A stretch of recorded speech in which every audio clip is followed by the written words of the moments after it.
Hello दोस्तों, मैं सरला Yadav SY Hindi platform पर एक बार फिर से आप सभी का हार्दिक अभिनंदन करती हूं और आए हैं हम इस वीडियो में एक और नए टॉपिक के साथ।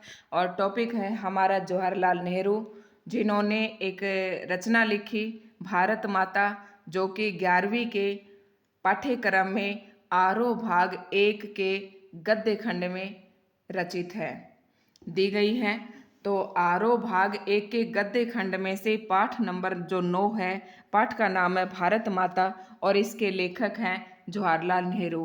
तो आज हम लेखक परिचय पढ़ेंगे। कौन सा? जवाहरलाल नेहरू, जो कि हमारे स्वतंत्र भारत के प्रथम प्रधानमंत्री बने पंडित जवाहरलाल नेहरू जी, जिनका 14 नवंबर बाल दिवस के रूप में जो मनाते हैं, उस दिन इन्हीं का जन्म दिवस है, जिन्होंने इसको बाल दिवस के रूप में मनाना शुरू कर दिया। तो आज हम पढ़ेंगे पंडित जवाहरलाल नेहरू के बारे में। तो देखिए,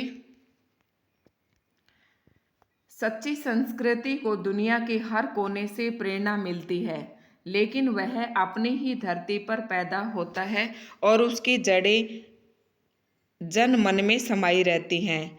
उपसंहार, भारत माता की खोज। जो अब हम पढ़ रहे हैं, ये पंक्तियाँ ये कहाँ से ली गई हैं? भारत की खोज। और उपसंहार का मतलब यहीं पर हो सकता है कि ये इसके अंत की 2 पंक्तियाँ हैं। तो ये पंक्तियाँ किस में लिखी गई हैं? भारत माता की खोज से ये पंक्तियाँ कही गई हैं। अब हम पढ़ लेते हैं पंडित जवाहरलाल नेहरू जी का जीवन परिचय। देखते हैं वही हमारी शैली। सबसे पहले कौन सी, जो मैंने आपको बताया है कि किसी भी जीवन परिचय को मैं बार बार बताती हूँ, आपको याद भी शायद हो गया होगा। किसी भी जीवन परिचय को हम 3 या 4 पार्ट्स में तोड़ लेंगे। सबसे पहला होगा आपका जीवन परिचय, फिर होगा आपका रचनाएं, फिर होगा आपका सम्मान, और फिर होगा साहित्यिक विशेषताएं, और फिर होगा आपका भाषा शैली। तो इन सभी पॉइंटों को, कर्मों को हम पूरा करते हुए बढ़ते चले जाएंगे अपने इस जीवन परिचय की तरफ। तो देख लेते हैं, जन्म कब हुआ पंडित जवाहरलाल नेहरू जी का? जन्म बहुत ही इम्पोर्टेंट है, 1889। 1889 यानी कि मुंशी प्रेमचंद जी का जन्म 1880 में हुआ था, आपको याद होगा। और इनका जन्म हुआ है, पंडित जवाहरलाल नेहरू का जन्म 9 साल बाद, 1889। इस तरह से आपको याद रह जाएगा।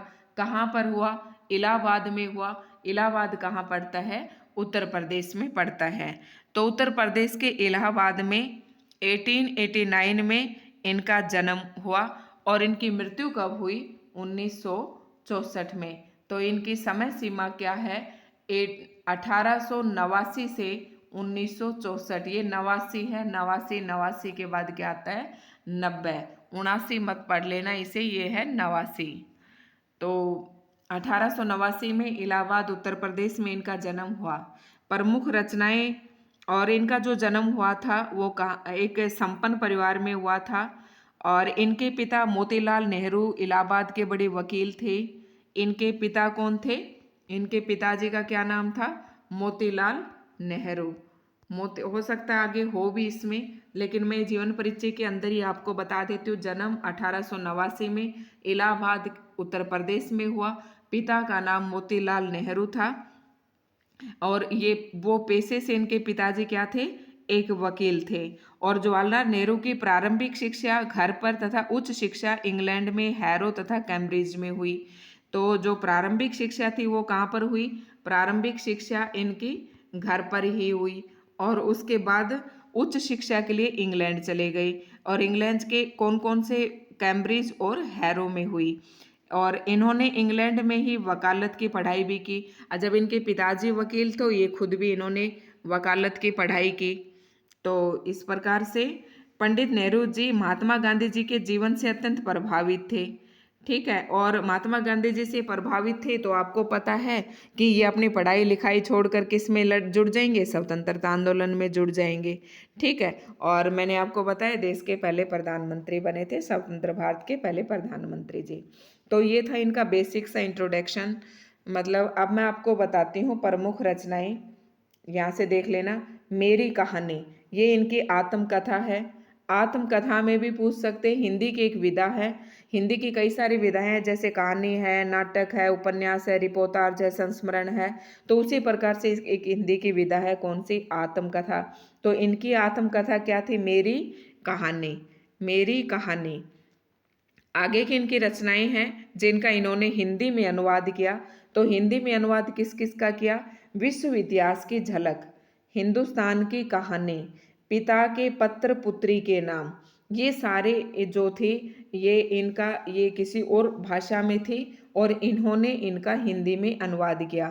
हिंदी में अनुवाद किस किस का किया? विश्व इतिहास की झलक, विश्व इतिहास की झलक, हिंदुस्तान की कहानी, पिता के पत्र पुत्री के नाम, इन 3 रचनाओं का इन्होंने हिंदी अनुवाद किया।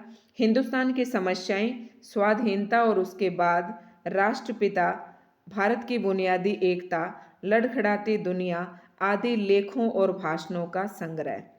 ये इनके लेख थे या फिर इनके भाषण भाषण इन्होंने, ये अक्सर क्या करते थे? जन आंदोलन करते रहते थे, जनसभाएं करते रहते थे, वहाँ पर भाषण देते थे। तो इनके भाषणों का संग्रह भी है और जो लेख अखबार में प्रकाशित होते थे उन लेखों का संग्रह, ये इनकी रचनाएं हैं। और कौन कौन सी हैं ये लेखों के संग्रह? पहले देखो, मेरी आत्मकथा तो कौन सी हो जाएगी इनकी? मेरी कहानी। फिर हिंदी अनुवाद कौन कौन से हो जाएंगे? विश्व इतिहास की झलक, हिंदुस्तान की कहानी, पिता के पत्र पुत्री के नाम। अब क्या है?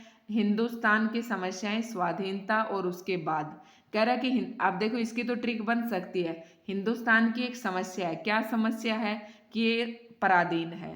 फिर कह रहा है कि स्वाधीन और उसके बाद, समस्या तो सोल्व हो जाएगी अगर ये स्वाधीन हो जाएगा तो, और उसके बाद, ठीक है, स्वाधीनता और उसके बाद की समस्याएं। और राष्ट्रपिता, राष्ट्रपिता कौन? महात्मा गांधी। भारत की बुनियादी एकता, कह रहा कि जब ये लड़खड़ाती दुनिया, ये इनके लेखों और भाषणों का संग्रह है। ये इनकी कोई ट्रिक नहीं बनेगी, आपको वैसे ही ध्यान में रखने होंगे। पंडित जवाहरलाल, लेकिन हाँ, इन्होंने जो भी बात की, जो भी इनकी रचनाएं देश से जुड़ी हुई हैं, देशभक्ति से जुड़ी हुई है। इनकी मृत्यु कब हुई? 1964 में। आपको पता चल गया होगा, जन्म 1889 में, मृत्यु 1964 में। जवाहरलाल नेहरू का जो जन्म है इलाहाबाद के एक संपन्न परिवार में हुआ। इनके पिता वहाँ के बड़े वकील थे। ये बात मैंने आपको शुरू में इसलिए बताई थी कि आपको वहीं पर लिखनी है। नेहरू की प्रारंभिक शिक्षा घर पर तथा उच्च शिक्षा इंग्लैंड में हैरो तथा कैम्ब्रिज में हुई। वहीं से वकालत की पढ़ाई भी की, लेकिन नेहरू पर गांधी जी का बहुत प्रभाव पड़ा। उनकी पुकार पर वे पढ़ाई छोड़कर आज़ादी की लड़ाई में जुट गए। ये सब बातें मैंने आपको पहले ही बता दी हैं कि ये इनका जन्म जो था इलाहाबाद के एक संपन्न परिवार में हुआ। इनके पिता मोतीलाल नेहरू एक प्रतिष्ठित वकील थे और नेहरू जी की जो प्रारंभिक शिक्षा है वो कहाँ पर हुई?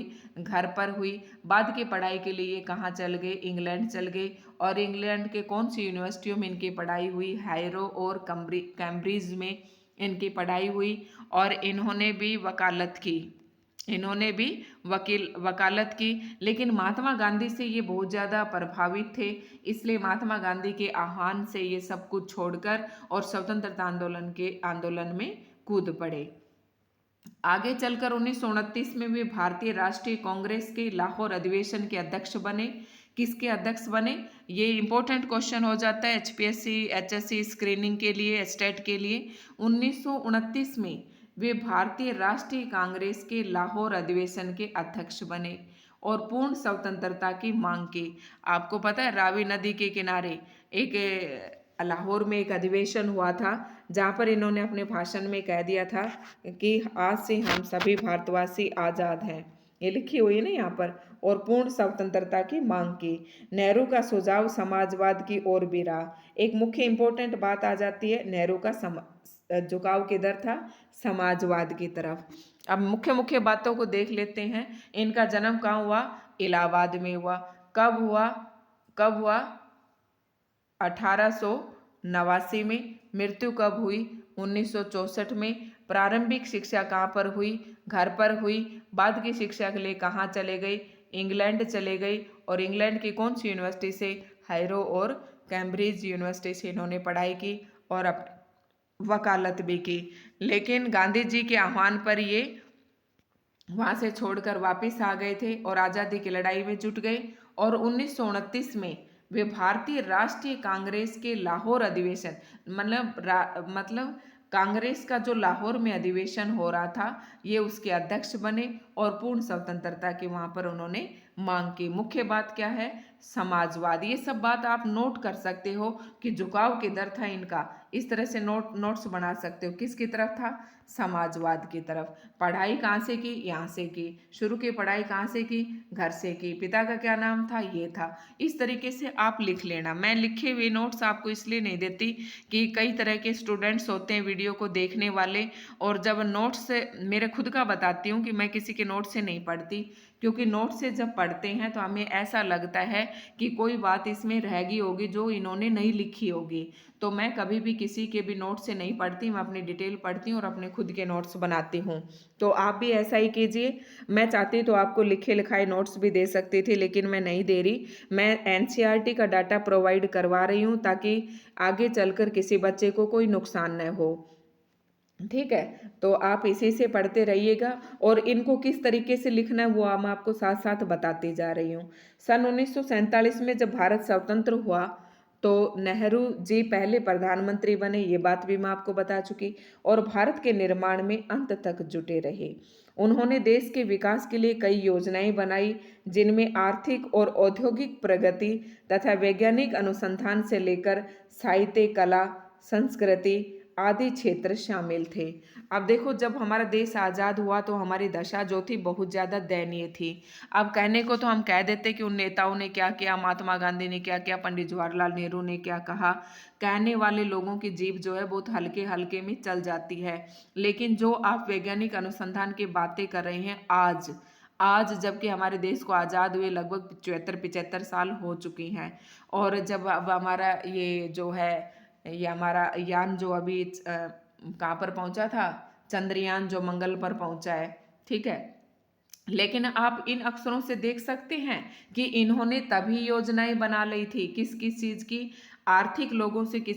आर्थिक दृष्टि से लोगों को किस प्रकार मजबूत किया जाए, किस प्रकार से हमारे देश में औद्योगिक प्रगति की जाए ताकि अधिक से अधिक लोगों को रोजगार मिल सके, और वैज्ञानिक अनुसंधान से लेकर जो हम साहित्य पढ़ रहे हैं, साहित्य, हमारी कला, संस्कृति आदि के क्षेत्र शामिल थे, जिनके बारे में इन्होंने विचार बना लिया था, यानी कि एक सूचीबद्ध कर लिया था कि स्वतंत्र होने के बाद हमें ये इन योजनाओं पर काम करना है।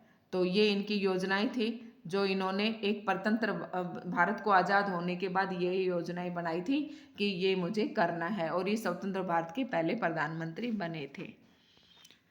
अब आगे देख लेते हैं। मेरी स्पीड अगर आपको ज़्यादा लगे तो आप बता सकते हैं, क्योंकि अगर इससे ज़्यादा अगर हम स्लो बोलते हैं तो फिर हमारा शायद सिलेबस एस्टेट तक पूरा ना हो, इसलिए, और मैं इससे धीरे स्पीड में नहीं पढ़ा सकती। अगर आप कहेंगे थोड़ी सी स्पीड हम और कम कर सकते हैं। में जाने जाते थे शांति, अहिंसा, मानवता के हिमायती। अभी बताया इनका झुकाव किधर रहता था? समाजवाद की तरफ रहता था। शांति और अहिंसा से तो ये जुड़े हुए होंगे क्योंकि महात्मा गांधी से प्रभावित थे। तो शांति, अहिंसा, मानवता के हिमायती नेहरू ने अंतर्राष्ट्रीय स्तर पर विश्व शांति और पंचशील के सिद्धांतों का प्रचार किया। पंचशील के सिद्धांत आप देखते हैं किसने दिए थे? पंडित जवाहरलाल नेहरू जी ने दिए थे। और अंतर्राष्ट्रीय स्तर पर, केवल राष्ट्रीय स्तर पर नहीं, अंतर्राष्ट्रीय स्तर पर भी ये विश्व शांति चाहते थे। प्रस्तुत पाठ हिंदुस्तान की कहानी का 5वां अध्याय है।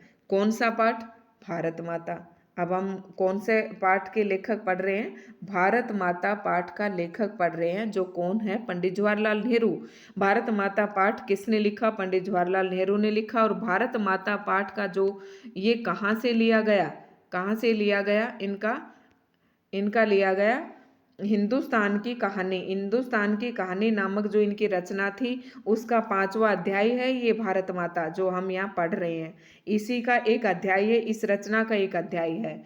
अंग्रेजी से भाषांतर हरि भाऊ उपाध्याय ने किया। अंग्रेजी से इसका जो हिंदी में रूपांतरण था वो किसने किया? हरि भाऊ उपाध्याय ने किया।